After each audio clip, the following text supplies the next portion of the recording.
This is a political video. There will be a little bookish content at the end.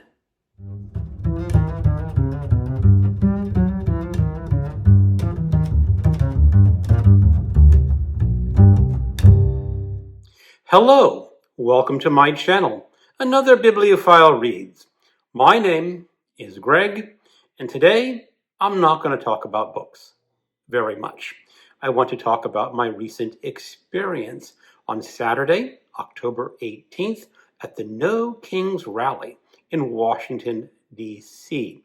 If you are not familiar with my channel, you will know that my political leanings are very much left of center, probably edging towards the radical left, as the Republicans would like to proclaim me, although I'm not that radical in reality.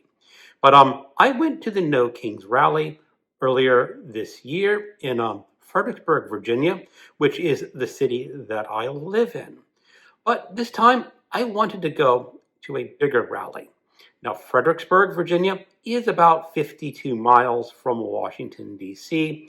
So early in the morning, I went down to the Fredericksburg train station and went up to Union Station in Washington, D.C. I got to D.C. a little before 10 a.m. The rally was officially supposed to start at noon, so I got some early views of what it was like down on the Capitol before the rally started. Now, this rally was enormously successful. It was about 200,000 people in Washington, D.C., according to the most recent estimates, which makes it one of the biggest rallies in D.C. ever.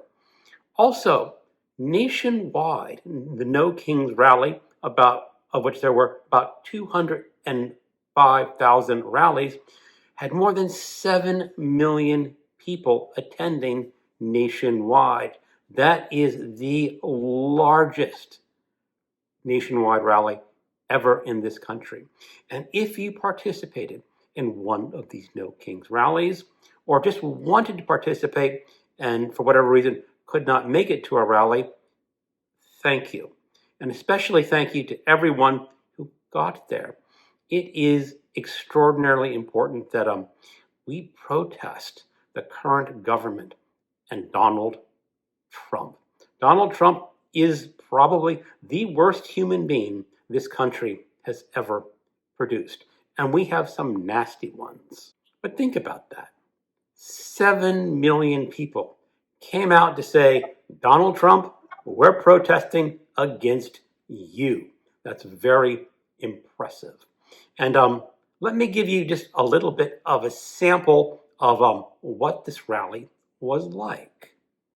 Early on, there was a young girl. I'm assuming it was a young girl. She was dressed in a furry costume and the Ukraine flag, because I presume that she supports Ukraine. And I do too. Then there was one of the organizers, a young woman, giving us some chants under the microphone. Tell me what democracy looks like! This is what democracy looks like! Tell me what democracy looks like! This is what democracy looks like! Democracy is under attack! What do? Stand up, fight back! Democracy is under attack! What do? Stand up, fight back! Democracy is under attack! What do? Stand up, fight back! And here is what the rally looked like around noon, just before the speakers started.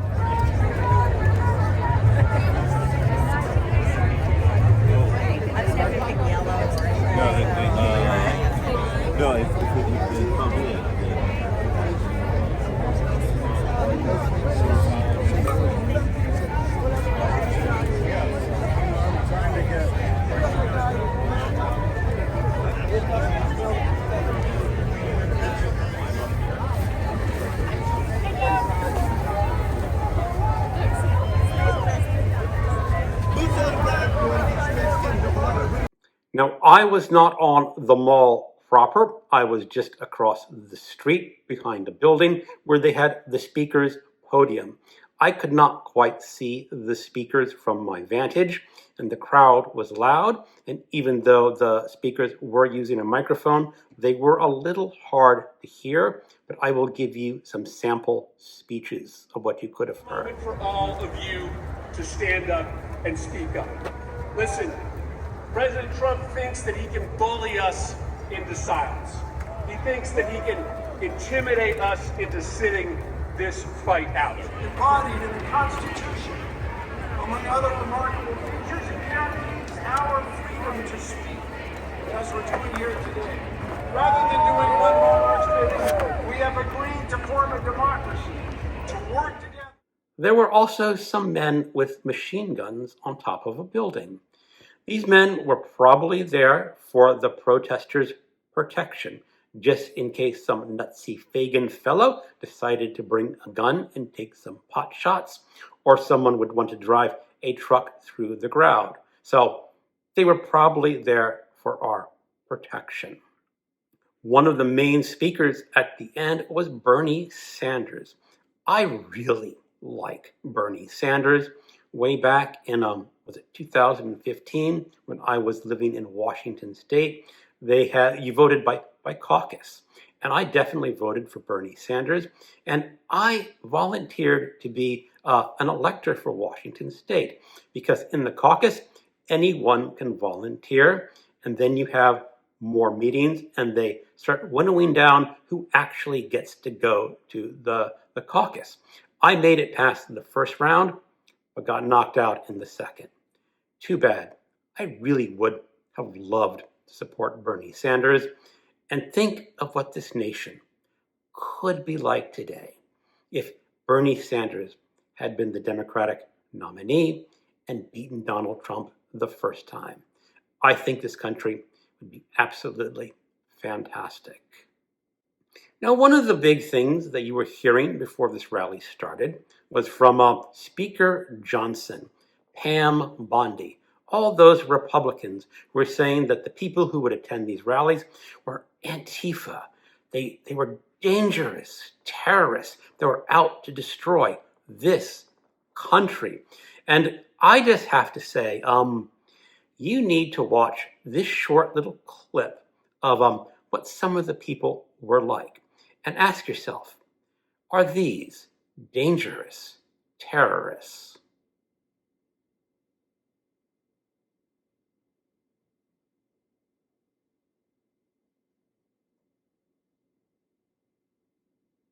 They don't look very dangerous to me.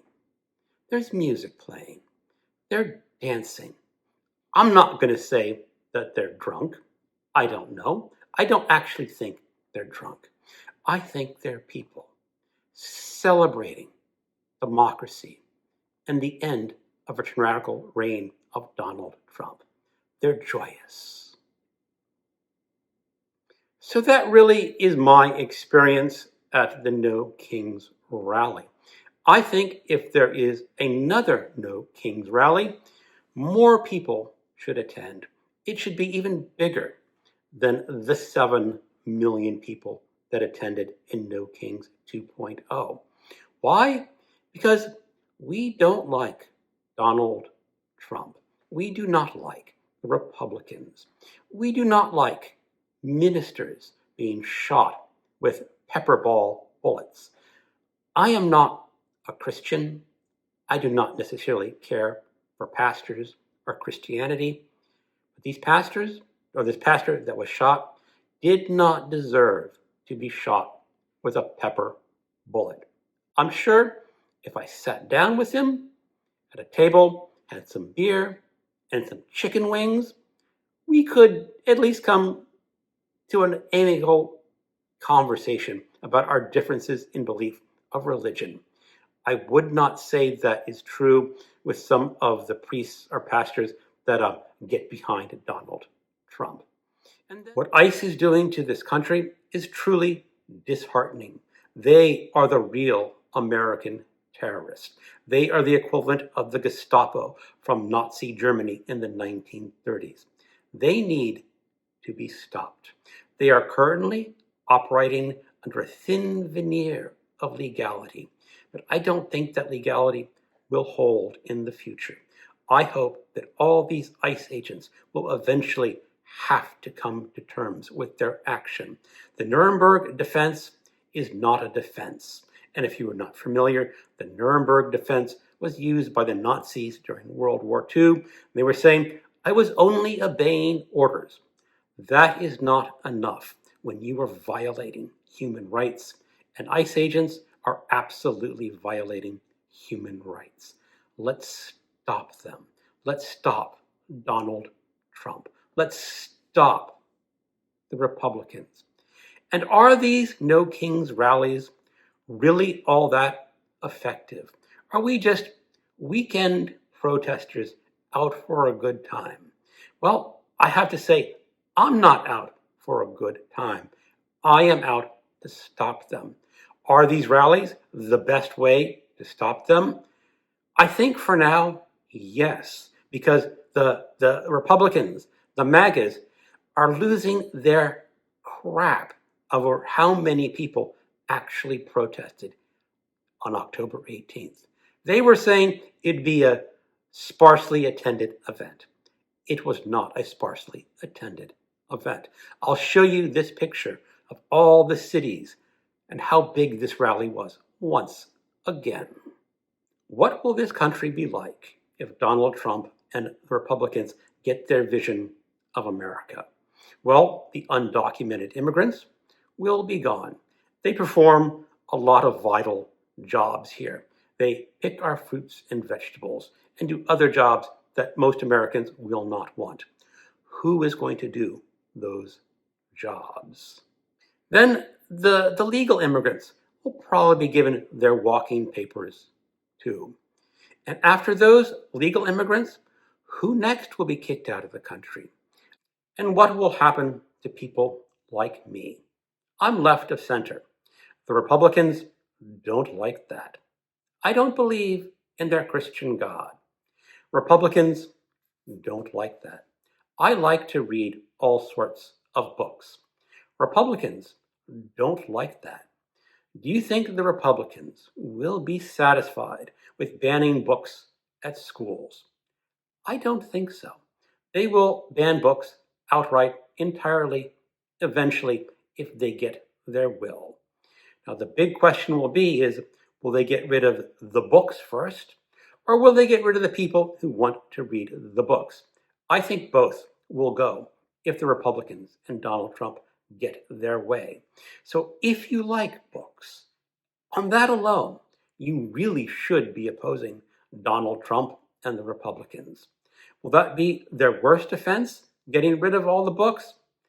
Probably not their worst, but it still will be a pretty bad offense. And normal people, people of good conscience, will not want to live in that country. And because of that, if there is a No Kings 3.0, I encourage, once again, more people to join. Protest peacefully. Show them that we are not radical Antifa terrorists. But what's going to happen if the peaceful protests don't work? I don't know. Thank you for watching, and keep on reading.